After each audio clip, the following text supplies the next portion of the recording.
नमस्कार साथियों, आप सबका स्वागत है डॉक्टर क्लासेस में। तो दोस्तों, आप सबको पता है इस चैनल में डेली 15 से 20 मिनट का एक वीडियो डालता हूं जो किसी भी इलेक्ट्रिकल बंदे के लिए बहुत ही इंपॉर्टेंट होता है। और साथियों, आपको यह सब भी पता होगा कि मैं ऑलरेडी इसमें जो अपने इलेक्ट्रिकल क्वेश्चन होते हैं, एमसीक्यू होते हैं, 1600 एमसीक्यू की सीरीज यहाँ पे डाल चुका हूँ। जो टेस्ट सीरीज होती है 1600 एमसीक्यू की, यहाँ पे मैं ऑलरेडी डाल चुका हूँ, जो कि डीआरडीओ, एमपीटीओ, डीजी2, यूपीपीसीएल इन सब के लिए बहुत ही इंपॉर्टेंट होता है। तो दोस्तों, मैं आज आपके लिए फिर से एक नई सीरीज जो होता है अपने ऑनलाइन क्वेश्चन होता है। जैसे कि आप सबको पता है कि जो आईटीआई का एग्जाम होता है, मतलब आईटीआई के बेस पे जितने भी अपने एग्जाम होती है, उन सब में जो आईटीआई का 2 साल का सिलेबस होता है पूरा का पूरा पूछता है उसमें, है ना।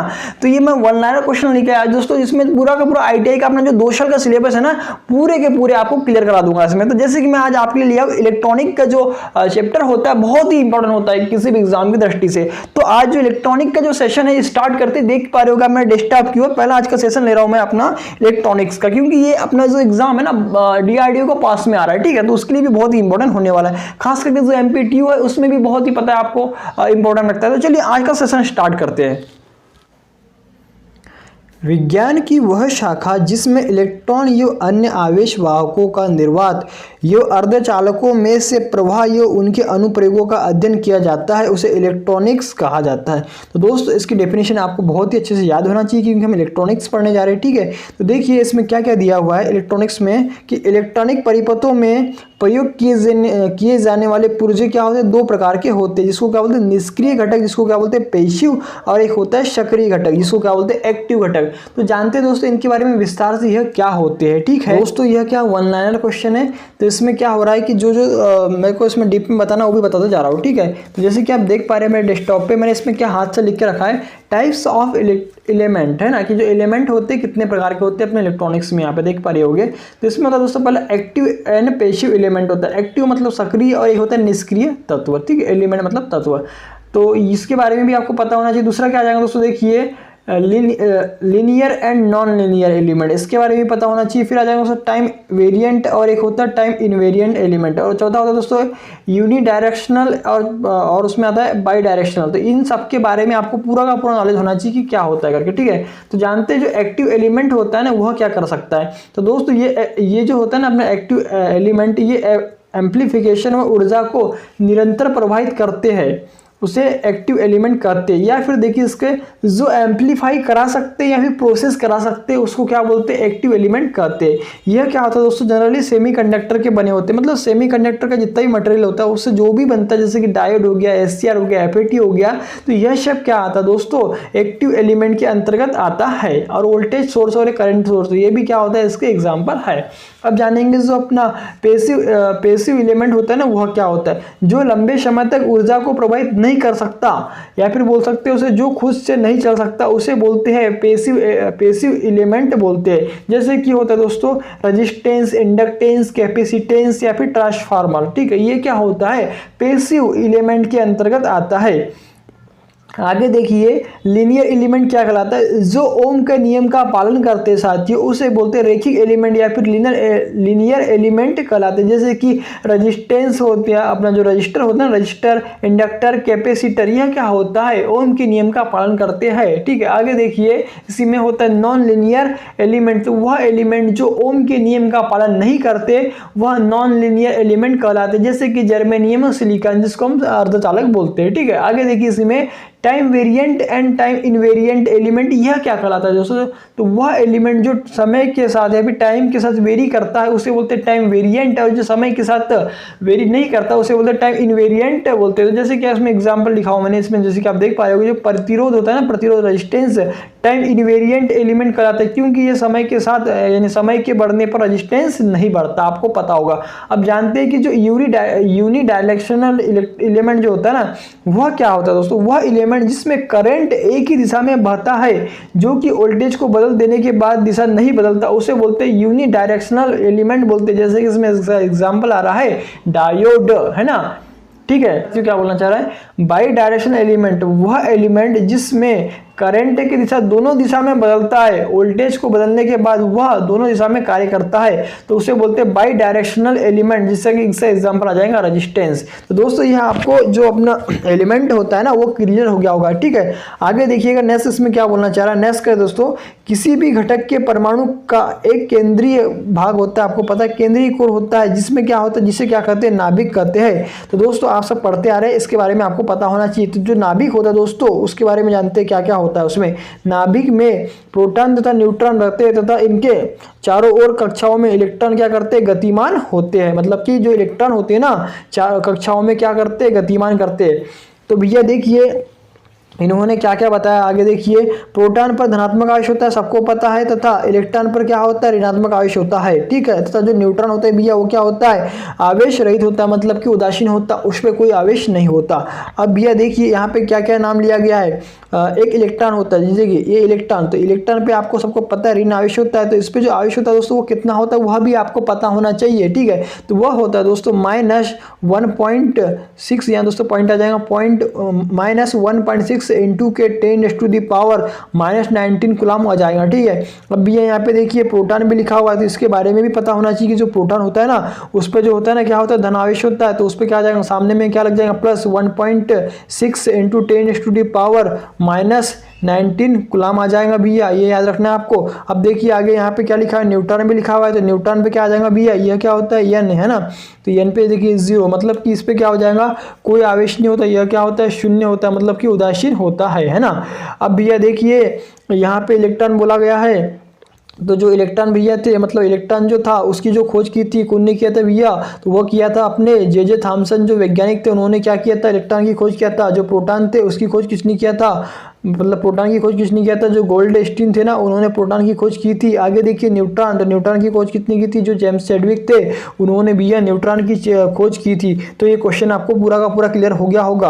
आगे देखिए क्या बोलना चाह रहा है, आगे क्वेश्चन है अपना देखिए, ठोस में अणु तथा परमाणु के बीच 3 प्रकार के संबंध होते हैं, तो उन्हें क्या क्या बोलते हैं बताइए साथियों। जैसे कि इसमें देख पा रहे हैं, आयनिक बंध होता है, असंयोजक बंध होता है, और एक होता है धात्विक बंध। तो यह क्या होता है, ठोस में क्या होता है दोस्तों, 3 प्रकार के बंध होते हैं। आगे देखिए क्या बोलना चाह रहा है, चालकों, मतलब चालक मतलब कंडक्टर, कंडक्टर मतलब जिसमें विद्युत धारा प्रवाहित हो सकती है। तो चालकों की अंतिम कक्षा में 1 2 3 5 6 7 इलेक्ट्रॉन क्या होते हैं, मौजूद होते हैं, यह बोलना चाह रहा है। मतलब इतने इतने इलेक्ट्रॉन हो सकते हैं। ये देखिए 1 होता है, 2 होता है, 3 होता है, 5 होता है, 6 होता है, 7 होता है, इलेक्ट्रॉन होते हैं। ये कायम होता है दोस्तों, जो अपना चालक होता है, कंडक्टर होता है ना, उसमें इतने इलेक्ट्रॉन मौजूद होते हैं ना, जिसमें क्या होता है आसानी से विद्युत धारा प्रवाहित की जा सकती है, ठीक है।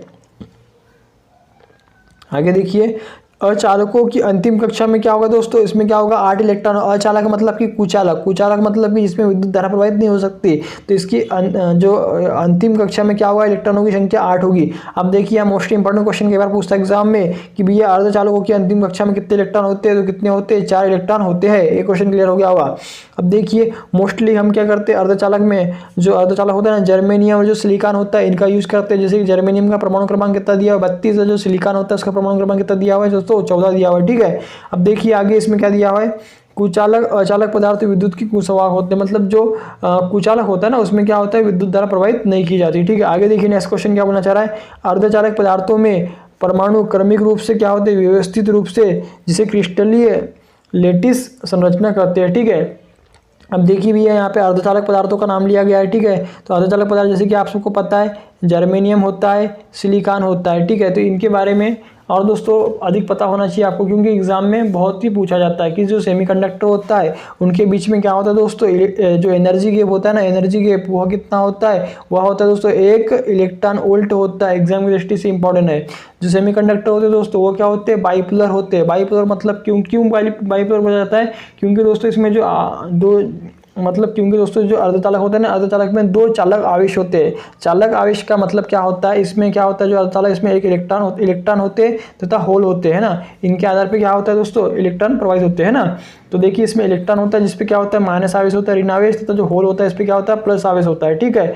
तो देखिए ये आपको पता होना चाहिए, इसी कारण इसको क्या बोलते हैं, बाइपोलर बोलते हैं। फिर साथियों इसका यही पता होना चाहिए कि जो अर्धचालक होते हैं वो क्या होते हैं, NTC मतलब कि नेगेटिव टेम्परेचर कोएफिशिएंट होता है, क्योंकि दोस्तों इनका जैसे जैसे टेम्परेचर बढ़ता है वैसे वैसे इनका रेजिस्टेंस क्या होता है, घटता है, ये पता होना चाहिए। साथ में दोस्तों ये कोवेलेंट बॉन्ड होता है इनमें, जो अपना सेमीकंडक्टर होता है ना उनमें क्या होता है, कोवेलेंट बॉन्ड होता है। ठीक है, आगे देखिएगा इसके बारे में क्या बोलना चाह रहा है कि संयोजित इलेक्ट्रॉन को बांटने वाले परमाणु संघ को असंयोजक बंध कहते हैं। ठीक है, आगे देखिए साथियों इसमें क्या बोलना चाह रहा है और कि शुद्ध अर्धचालक पदार्थ, जैसे कि आप सबको पता होना चाहिए कि जो अपने अर्धचालक होते हैं ना वो दो प्रकार के होते हैं, एक होता है शुद्ध अर्धचालक और एक होता है अशुद्ध अर्धचालक। तो इसमें देख पा रहे होंगे आप शुद्ध अर्धचालक पदार्थ है जिसको नेज अर्धचालक पदार्थ बोलते हैं या फिर इसको एंट्रिंसिक पदार्थ कहलाते हैं। और जो अशुद्ध होता है ना जिसमें मतलब शुद्ध पदार्थ में अशुद्धियों को मिलाना ही क्या कहलाता है दोस्तों, अभी बताऊंगा, डोपिंग कहलाता है। तो देखिए तो अशुद्धि कैसे करते हैं ये भी देखिए इसमें। तो अपना इसमें ऑनलाइन क्वेश्चन है, अशुद्धि युक्त अर्धचालक पदार्थों को क्या बोलते हैं, एक्सट्रिंसिक पदार्थ कहलाते हैं। ठीक है, तो यह क्या कहलाते हैं इसके बारे में भी आपको हम बताएंगे आगे। ठीक है, आगे देखिए इसमें क्या बोलना चाह रहे दोस्तों, देखिए कैसे क्या होता है कि किसी शुद्ध अर्धचालक पदार्थ में अशुद्धि मिलाने की प्रक्रिया अर्थात इंट्रिंसिक, मतलब कि जो शुद्ध पदार्थ होता है उसको क्या बोलते हैं, इंट्रिंसिक को एक्सट्रिंसिक में परिवर्तित करने की प्रक्रिया को क्या बोलते हैं दोस्तों, अपमिश्रण या फिर मादन या फिर डोपिंग। तो आपको जनरली सबको पता होगा कि इसको क्या बोलते हैं, डोपिंग, हमने सुना है बचपन से ही जब भी पढ़ते आ रहे। मतलब कि जो शुद्ध अर्धचालक पदार्थ होता है उसमें अशुद्धि मिलाने की प्रक्रिया को क्या बोलते हैं, डोपिंग बोलते हैं। ठीक है, तो ये क्वेश्चन आपको क्लियर हो गया हो, जिसको क्या क्या बोलते हैं दोस्तों, इसमें देखिए अपमिश्रण या फिर मादन भी बोलते हैं। तो एग्जाम में यह भी आ सकता है। ठीक है, आगे देखिएगा नेक्स्ट क्वेश्चन क्या बोलना चाह रहा है, त्रिसंयोजी तत्व होता है, इसमें क्या क्या चीज होता है। तो दोस्तों इसके बारे में भी आपको पता होना चाहिए, है ना, कि साथियों जो हम शुद्ध अर्धचालक होते हैं तो उसमें किस किस की इम्प्योरिटी मिलाते हैं। तो उसमें मिलाते हैं दोस्तों त्रिसंयोजी और जो होता है पंचसंयोजी, इन पदार्थों की इम्प्योरिटी मिलाते हैं, जिससे क्या होता है अपना पी टाइप तथा एन टाइप पदार्थ अपना तैयार होता है। अगर त्रिसंयोजी मिलाओगे तो दोस्तों अपना पी टाइप पदार्थ बनेगा। अगर पंचसंयोजी पेंटावेलेंट मतलब अशुद्धिक मिलाओगे उसमें मतलब पेंटावेलेंट पदार्थों को मिलाओगे तो एन टाइप पदार्थ बनेगा। ठीक है, तो देखिए इसमें क्या क्या बता रहा है। इसमें अगर सपोज दैट हम त्रिसंयोजी तत्वों को, मतलब पहली बात तो ये पता होना चाहिए आपको कि जो त्रिसंयोजी तत्व होते हैं वो कौन से होते हैं। तो दोस्तों इसको याद करने के लिए शॉर्ट ट्रिक है, इसमें देखिएगा, आप लिखिएगा बागी। ठीक है, तो देखिए बी से क्या आ जाएगा साथियों, बोरान आ जाएगा, जिसका परमाणु क्रमांक कितना होता है, 5 होता है। ए से क्या आ जाएगा, एल्यूमिनियम आ जाएगा, ये हम मैं त्रिसंयोजी के बारे में बता रहा हूँ। एल्यूमिनियम का कितना होता है, 13 होता है। जी क्या आ जाएगा दोस्तों, गैलीलियम, तो गैलीलियम का परमाणु क्रमांक कितना होता है, 31 होता है। फिर क्या आ जाएगा, इंडियम का कितना होता है, 49। तो यह क्या दोस्तों, त्रिसंयोजी पदार्थ है। ठीक है, त्रिसंयोजी पदार्थ है। तो इसको मिलाने से क्या होता है, अपने जो पी प्रकार के अर्धचालक होते हैं ना, अर्धचालक बनते हैं। किसमें, शुद्ध अर्धचालक में जब हम त्रिसंयोजी पदार्थों को मिलाते हैं तो हमारा क्या होता है दोस्तों, पी प्रकार के अर्धचालक बनते हैं। तो ये क्लियर हो गया होगा आपको। आगे देखिए चतुसंयोजी। चतुसंयोजी क्या होता है, चतुसंयोजी तत्व जर्मेनियम सिलिकॉन होता है। चतुसंयोजी मतलब कि शुद्ध अर्धचालक होते हैं, जर्मेनियम सिलिकॉन और एक आता है इसमें टिन भी आता है। ठीक है, ये आपको पता होगा। अब पंचसंयोजी देखते हैं कौन से होते हैं। तो पंचसंयोजी भैया कौन से होते हैं, देखिए इसके लिए भी एक शॉर्ट ट्रिक है दोस्तों। इसको याद करने के लिए आपको क्या करना होगा, देखिए इसको आप कर लीजिएगा बाप। तो देखिए इसमें क्या जाएगा, बी से क्या जाएगा दोस्तों, बिस्मथ। सेकंड आ जाएगा क्या, आर्सेनिक, एंटीमनी और ये फास्फोरस। ये पांचों के चारों क्या आ जाएंगे, अपने पंचसंयोजी पदार्थ होते हैं। Phosphorus, bismuth, arsenic, antimony. ठीक है, तथा इसकी अशुद्धि मतलब कि इसको मिलाने से क्या होता है दोस्तों, अपने जो एन टाइप के पदार्थ है ना वो बनते हैं। किसी शुद्ध अर्धचालक में अगर आप पंचसंयोजी तत्वों को मिलाते हैं तो एन टाइप के जो पदार्थ है ना वो बन जाएंगे। ठीक है, तो ये क्लियर हो गया होगा आपको। अब देखते हैं आगे, देखिए इसमें क्या बोला है। चतुसंयोजी मतलब क्या होता है, शुद्ध अर्धचालक। हाँ देखिए, शुद्ध अर्धचालक जो होता है चतुसंयोजी तत्वों में त्रिसंयोजी तत्वों की अल्प मात्रा को ऊष्मा प्रक्रिया के द्वारा मिलाने पर क्या होगा, देखिए इसमें लिखा हुआ है पी प्रकार के पदार्थ निर्माण होता है। अभी मैंने आपको बताया आगे। अब देखिए दूसरा इसमें क्या लिखा है साथियों कि चतुसंयोजी मतलब कि शुद्ध अर्धचालक तत्वों में या पंचसंयोजी तत्वों की अल्प मात्रा को ऊष्मा प्रक्रिया के दौरान मिलाने पर एन प्रकार के पदार्थ का निर्माण होता है। और ये किस किस टाइप के पदार्थ होते हैं सब ऊपर में लिखा हुआ है, पूरा क्लियर हो गया होगा आपको। ठीक है, आगे देखिए भैया क्या बोलना चाह रहा है। आगे देखिए कि देखिए क्या बोला, जब किसी चतुसंयोजी तत्वों में त्रिसंयोजी तत्वों को आप मिश्रित मतलब मिलाया जाता है या फिर किया जाता है तो मुक्त इलेक्ट्रॉन के लिए एक खाली स्थान रह जाता है, जिसे क्या बोलते हैं, होल या कोटर भी कहते हैं। जिसको जो मैंने बताया था अभी, होल या कोटर भी बोलते हैं। किसको, जो पी होता है ना अपना होल। ठीक है, ठीक है। तो जिसे क्या बोलते हैं दोस्तों, देखिए यहाँ पे दिया है पी प्रकार के पदार्थ में कोटर बहुसंख्यक वाहक होते हैं तथा मुक्त इलेक्ट्रॉन अल्पसंख्यक होते हैं। मतलब कि जो अपना पी प्रकार का पदार्थ होगा ना, उसमें क्या होगा, होल्स की जो संख्या होगी अधिकतम होगी तथा जो इलेक्ट्रॉन होगे ना, वह क्या, मुक्त इलेक्ट्रॉन होगे वह क्या होगे, कम होगे। ये याद रखना है आपको, ठीक है।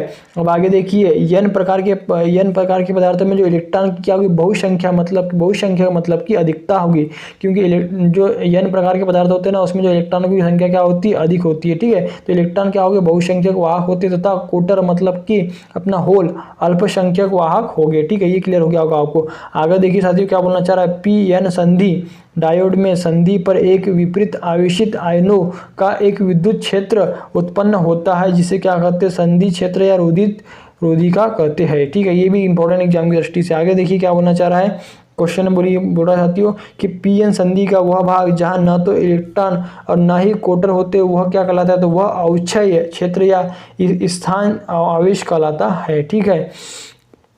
आगे देखिए पी एन जंक्शन डायोड विद्युत धारा का प्रवाह केवल एक ही दिशा में होता है। जो पी एन जंक्शन होता है दोस्तों, पी एन जंक्शन डायोड में क्या होता है, जो विद्युत धारा होती है, विद्युत धारा का प्रवाह क्या होता है, केवल एक ही दिशा में होता है, ठीक है। ये पता होना चाहिए आपको। लेकिन इसका उपयोग क्या में करते हैं, इसका प्रयोग एसी को डीसी में परिवर्तित करने के लिए किया जाता है। आगे देखिए साथियों क्या बोलना चाह रहा है, एसी को डीसी में परिवर्तित करना क्या कहलाता है, डिस्ट करना या फिर रेक्टिफिकेशन कहलाता है, एसी को डीसी में, ठीक है।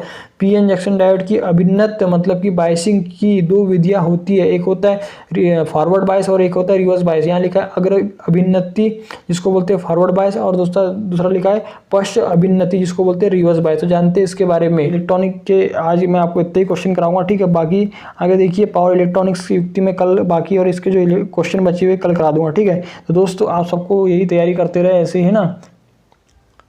तो साथियों आप अपनी तैयारी को जारी रखिएगा। तो दोस्तों आप सबको मेरा प्यार भरा धन्यवाद।